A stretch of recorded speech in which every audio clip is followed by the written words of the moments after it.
Hello everyone, welcome to my YouTube channel grow with KC. मेरे channel पर आपको सभी प्रकार की जॉब वैकेंसीज की जानकारी दी जाती है।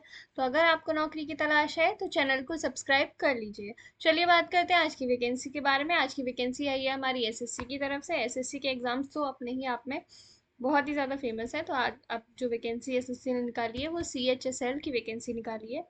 और CHSL के अंदर जिन भी लोगों ने 12th पास कर रखी है वो सभी लोग इस एग्ज़ाम को दे सकते हैं।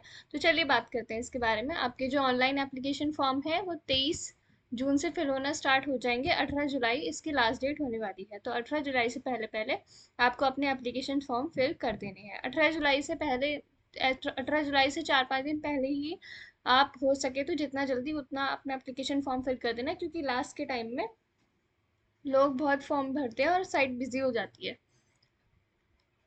अब मैं आपको बताती हूँ कि आपका फ़ी पेमेंट करने का लास्ट डेट कौन सी है। 19 जुलाई को आप फ़ी पेमेंट की लास्ट डेट है। 18 जुलाई आपकी एप्लीकेशन फॉर्म फिल करने की लास्ट डेट है और 19 जुलाई आपकी फ़ीस पे करने की लास्ट डेट है। उसके बाद आपकी करेक्शन विंडो ओपन होगी 23 जुलाई से लेके 24 जुलाई तक। तो अगर आपके फॉर्म में कोई गड़बड़ हो जाती है तो आप उसको उस टाइम पे ठीक कर सकते हैं। देखिए, इसमें एसएससी CHSL के एग्जाम में आपके दो टायर एग्जाम होता है, टायर 1 और टायर 2। तो इन्होंने इनकी भी डेट्स दे दी है। टायर 1 आपकी यहाँ पे देखिए 8 सितंबर से लेके 18 सितंबर तक आपका टायर 1 का एग्ज़ाम हो सकता है। और टायर 2 का एग्ज़ाम आपका 2026 फरवरी या मार्च में आपका होगा। ये इन्होंने टोल फ्री नंबर दिया हुआ है। अगर आपको एप्लीकेशन फॉर्म फिल करने में कोई भी दिक्कत आती है तो आप इस पर कॉल करके बात कर सकते हैं, आपकी प्रॉब्लम का सलूशन दे दिया जाएगा। अब मैं आपको सैलरी बता देती हूँ। देखिए, यहाँ पे काफ़ी सारी पोस्ट होती हैं। जो लोअर डिवीजन क्लर्क की पोस्ट होती है और जो जूनियर सेक्रेटरीट असिस्टेंट की पोस्ट होती है, उनके लिए आपको पे लेवल 2 की सैलरी मिलती है, जो कि हो सकती है आपकी 19,900 से लेके 63,200 तक हो सकती है। अब मैं आपको बताती हूँ डाटा एंट्री ऑपरेटर के लिए। डाटा एंट्री ऑपरेटर के लिए आपको पे लेवल 4 और पे लेवल 5 की सैलरी मिलती है। पे लेवल 4 में आपको 25,500 से लेके 81,100 तक की सैलरी मिल सकती है। और पे लेवल 5 के लिए आपको 29,200 से लेके 92,300 तक की सैलरी मिल सकती है। अब मैं आपको data entry operator grade A के लिए बताती हूँ। इसके लिए आपको पे लेवल 4 की सैलरी दी जाती है। चलिए अब बात करते हैं वैकेंसीज के बारे में। यहाँ पे आपकी टेंटेटिव वैकेंसीज दी गई हैं, यानी कि ये वैकेंसीज बाद में चेंज भी हो सकती हैं, यानी कि बढ़ भी सकती हैं। तो अप्रॉक्स यहाँ पे 3,131 वैकेंसीज दी गई हैं। इतनी वैकेंसीज इस बार इन्होंने निकाली हैं।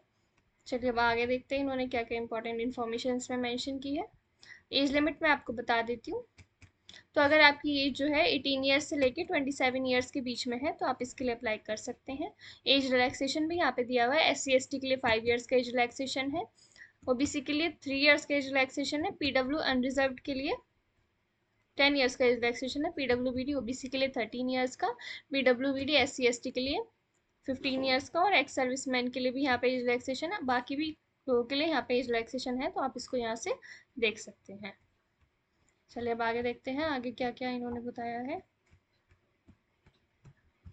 ये नोटिफिकेशन PDF का लिंक, अप्लाई लिंक और ऑफिशियल वेबसाइट का लिंक मैं आपको वीडियो के डिस्क्रिप्शन में दे दूंगी, तो वहां से जाके आप आराम से अप्लाई कर सकते हैं। इस नोटिफिकेशन को डाउनलोड करके आराम से पढ़ भी सकते हैं। अब हम बात कर लेते हैं एसेंशियल एजुकेशन क्वालिफिकेशंस के बारे में। तो देखिए, डाटा एंट्री ऑपरेटर की पोस्ट के लिए डाटा एंट्री ग्रेड A की पोस्ट के लिए in ministry of consumer affairs, food and public distribution, ministry of culture. तो इसके लिए आप जो है 12th पास होने चाहिए साइंस स्ट्रीम में विद मैथमेटिक्स, यानी कि आपने साइंस से 12th की हुई होनी चाहिए और मैथमेटिक्स आपके पास होना चाहिए। यानी कि जिनके पास बायो है, मैथ्स नहीं है, वो इस इन पोस्ट के लिए अप्लाई नहीं कर सकते। अब हम बात कर लेते हैं लोअर डिवीजन क्लर्क, JSA और DEO grade A except DEOs in department and ministry mention. देखिए, ये वाले डाटा एंट्री ऑपरेटर के लिए, इन मिनिस्ट्री एंड डिपार्टमेंट वाले डाटा एंट्री ऑपरेटर के लिए आपके पास साइंस स्ट्रीम होनी ज़रूरी है और मैथमेटिक्स होना ज़रूरी है। लेकिन ये वाले जो डाटा एंट्री ऑपरेटर LDC और JSA की पोस्ट है, इनके लिए आपके पास सिर्फ आपने 12th पास की हुई होनी चाहिए, तो आप इसके लिए अप्लाई कर सकते हैं। इसमें आपकी साइंस स्ट्रीम या मैथमेटिक्स नहीं मांगी गई है, सिर्फ आपने 12th पास की होनी चाहिए। तो आप इन पोस्ट के लिए, यानी कि LDC के लिए, JSA के लिए और कुछ डाटा एंट्री ऑपरेटर की पोस्ट के लिए अप्लाई कर सकते हैं। चलिए अब हम आगे बात करते हैं यहाँ पे इन्होंने बताया हुआ है कि आपको अप्लाई कैसे करना है, तो यहाँ से आप आराम से पढ़ के अपना अप्लाई कर सकते हैं। आपको ऑनलाइन मोड में ही अप्लाई करना है। एसएससी की वेबसाइट पे जाके देखिए, ये एसएससी की न्यू वेबसाइट है, ssc.nic.in। ये एसएससी की पुरानी वेबसाइट थी, अब वो नहीं चलती है। अब आपकी ये न्यू वेबसाइट चलती है ssc.gov.in। या फिर आप एसएससी मोबाइल एप्लीकेशन को डाउनलोड कर सकते हैं। ये एक ऐप है जो आपको गूगल प्ले स्टोर से मिल जाएगा, उस पर भी जाके आप अपना ऑनलाइन एप्लीकेशन फॉर्म फिल कर सकते हैं। यहाँ पे इन्होंने बताया हुआ है कि आपको वन टाइम रजिस्ट्रेशन अगर आपने नहीं किया हुआ है तो आपको करना होगा इनकी न्यू वेबसाइट पे। अगर आपने पुरानी वेबसाइट पे किया हुआ है तो वो काम नहीं चलेगा, न्यू वेबसाइट पे जाके आपको दोबारा करना होगा और फिर आप अपना एप्लीकेशन फॉर्म आराम से फिल कर सकते हैं। अब हम आगे देखेंगे इन्होंने क्या बताया हुआ है। देखिए, एप्लीकेशन फ़ीस यहाँ पे आपकी बताई हुई है। तो यहाँ पे आपको सिर्फ और सिर्फ 100 रुपीज़ की एप्लीकेशन फ़ीस पे करनी है। उसमें भी women candidates, SC ST PWBD ex serviceman candidates के लिए यहाँ पे कोई भी फ़ीस नहीं है, यानी कि आपको कोई भी फ़ीस पे नहीं करनी, फ्री में आपका फॉर्म फिल हो जाएगा। यहाँ पे इन्होंने ये भी बताया हुआ है कि आपके एग्जामिनेशन सेंटर्स कहाँ कहाँ पे आएंगे।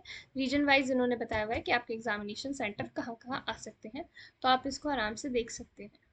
यहाँ से अपने रीजन में आप देख सकते हैं कि आपका सेंटर कहाँ कहाँ आएगा, और फिर उसके अकॉर्डिंग आप अपना एप्लीकेशन फॉर्म में आपको चॉइस दी जाती है कि आप अपनी प्रेफरेंसेस भरिए, आप अपना एग्जाम कहाँ पे देना चाहते हैं, कहाँ पे आपका सेंटर हो, तो आप उसके अकॉर्डिंग अपने हिसाब से, अपनी प्रेफरेंस के हिसाब से भर सकते हैं। अब मैं आपको बता देती हूँ कि स्कीम ऑफ एग्जामिनेशन क्या रहने वाली है। यहाँ पे आपका कंप्यूटर बेस्ड एग्जामिनेशन होगा। ये 2 टायर में होगा, टायर 1 में और टायर 2 में, यानी कि 2 बार आपकी कंप्यूटर बेस्ड एग्जामिनेशन होगा। टायर 1 की पैटर्न मैं आपको बता देती हूँ। इसमें आपसे 4 पार्ट का पेपर आएगा।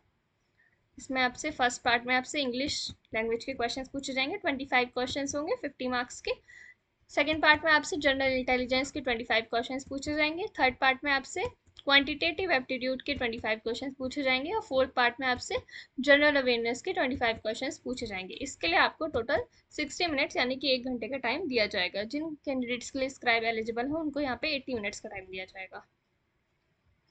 आपका टायर 1 एग्जाम जो है उसमें आपके ऑब्जेक्टिव टाइप यानी कि मल्टीपल चॉइस क्वेश्चंस ही आपसे पूछे जाएंगे। Questions will be set in English, Hindi और any language opted by the candidate in the application form. Application form में जो आप अपनी लैंग्वेज सेलेक्ट करेंगे कि इस लैंग्वेज में मुझे अपना पेपर देना है, उस लैंग्वेज में आपको क्वेश्चंस आपसे पूछे जाएंगे। यहाँ पे आपकी 0.5 मार्किंग, नेगेटिव मार्किंग आपको देखने के लिए मिलेगी। अब मैं आपको टायर 2 का पैटर्न बता देती हूँ। टायर 2 में देखिए, आपका 2 सेशन में एग्जाम होने वाला है। सेशन 1 ये आपका 2 घंटे और 15 मिनट का होगा, और इसमें आपके सेक्शन 1, सेक्शन 2, सेक्शन थ्री आपके 3 सेक्शन होंगे। आपके सेशन 1 के एग्जामिनेशन में आपके 3 सेक्शन होंगे। इसके लिए आपको 2 घंटे 15 मिनट का टाइम दिया जाएगा। और सेशन 2 में आपका सेक्शन 4 होगा, इसके लिए आपको 15-15 मिनट का टाइम दिया जाएगा। अब मैं आपको सेशन 1 के बारे में आपको बताती हूँ। सेशन वन में 3 सेक्शन, सेक्शन 1, सेक्शन 2, सेक्शन 3। तो सेक्शन 1 की बात करें तो इसमें आपसे मैथमेटिकल एबिलिटीज और रीजनिंग एंड जनरल इंटेलिजेंस के 30 क्वेश्चन पूछे जाएंगे, यानी कि 60 क्वेश्चन आपसे पूछे जाएंगे। हर क्वेश्चन आपका 3 मार्क का होगा। सेक्शन 2 में आपसे इंग्लिश लैंग्वेज एंड कॉम्प्रीहेंशन और जनरल अवेयरनेस के क्वेश्चंस पूछे जाएंगे। इंग्लिश लैंग्वेज के आपसे 40 क्वेश्चंस पूछे जाएंगे, जनरल अवेयरनेस के आपसे 20 क्वेश्चंस पूछे जाएंगे। टोटल आपके 60 क्वेश्चंस हो गए। हर क्वेश्चन आपका 180 मार्क्स का होगा। और यहाँ पे 1-1 घंटे का टाइम मिलेगा आपको। सेक्शन 1 के लिए 1 घंटे का टाइम और सेक्शन सेकंड के लिए आपको 1 घंटे का टाइम मिलेगा। अब सेक्शन 3 की बात कर लेते हैं। सेक्शन 3 में आपका कंप्यूटर नॉलेज टेस्ट होगा। इसमें आपसे 15 क्वेश्चन पूछे जाएंगे। हर क्वेश्चन आपका 3 मार्क्स का होगा और इसके लिए आपको 15 मिनट का टाइम दिया जाएगा यहाँ पे। अब हम बात कर लेते हैं सेशन 2 के बारे में। सेशन 2 में आपसे सेक्शन 4 यानी कि आपका स्किल टेस्ट और टाइपिंग टेस्ट इसमें कराया जाएगा। तो पार्ट ए में देखिए, skill test for DEOs in department ministry, उनके लिए यहाँ पे स्किल टेस्ट होगा। इसके लिए आपको 15 मिनट्स का टाइम दिया जाएगा। पार्ट बी में आपका skill test for DEOs except in department और मिनिस्ट्री, उनका स्किल टेस्ट यहाँ पे पार्ट बी में कराया जाएगा। इसके लिए भी आपको 15 मिनट का टाइम दिया जाएगा। स्किल टेस्ट में आपको क्या होगा वो मैं आपको आगे बताऊंगी। पार्ट 3 में आपका टाइपिंग टेस्ट कराया जाएगा for the lower division clerk और JSC की पोस्ट के लिए। इसके लिए आपको 10 मिनट्स का टाइम दिया जाएगा। टायर 2 आपका 2 सेशंस में होगा। सेशन 1 और सेशन 2 दोनों का ये एग्जाम आपका सेम ही डे पे होने वाला है। और यहाँ पे देखिए, इन्होंने बोला it will be mandatory for the candidates to qualify all the sections of tier 2। आपको टायर 2 के हर सेक्शन में अलग अलग क्वालिफाई करना ज़रूरी है। There will be negative marking of 1 mark for each wrong answer in section 1, 2, 3। Section 1, 2 और 3 में आपकी 1 मार्क की नेगेटिव मार्किंग होने वाली है।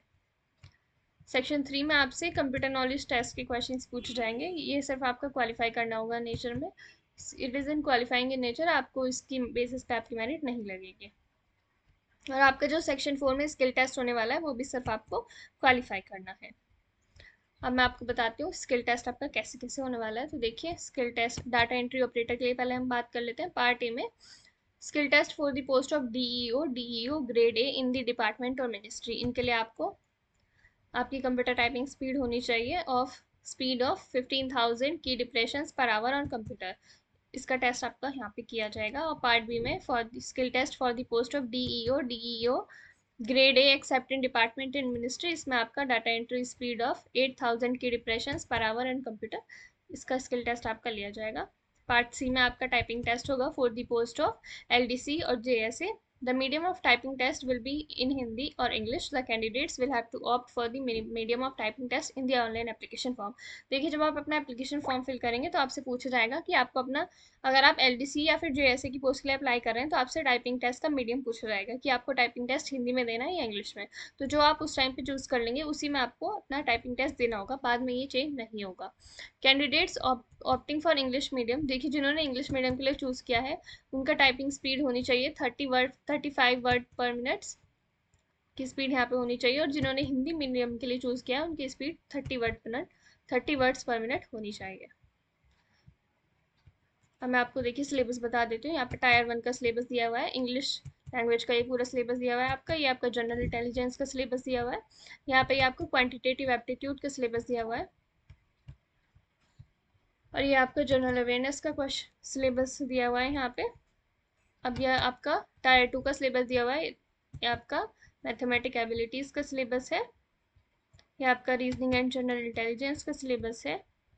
ये आपका इंग्लिश लैंग्वेज एंड कॉम्प्रिहेंशन का सिलेबस है। एंड ये आपका जनरल अवेयरनेस का सिलेबस है। और ये आपका कंप्यूटर नॉलेज या फिर प्रोफिशिएंसी का सिलेबस यहाँ पे आपका दिया हुआ है। तो यही थी सारी इंपॉर्टेंट बातें, सब मैं आपको बता चुकी हूँ। तो अगर आप इसके लिए एलिजिबल हैं और फॉर्म फिल करना चाहते हैं तो आप फिल कर सकते हैं। कोई भी दिक्कत है तो आप मुझसे कमेंट सेक्शन में पूछ सकते हैं। और ऐसी ही नई नई जॉब वैकेंसीज के बारे में जानने के लिए वीडियो को लाइक कर दीजिए और चैनल को सब्सक्राइब कर लीजिए।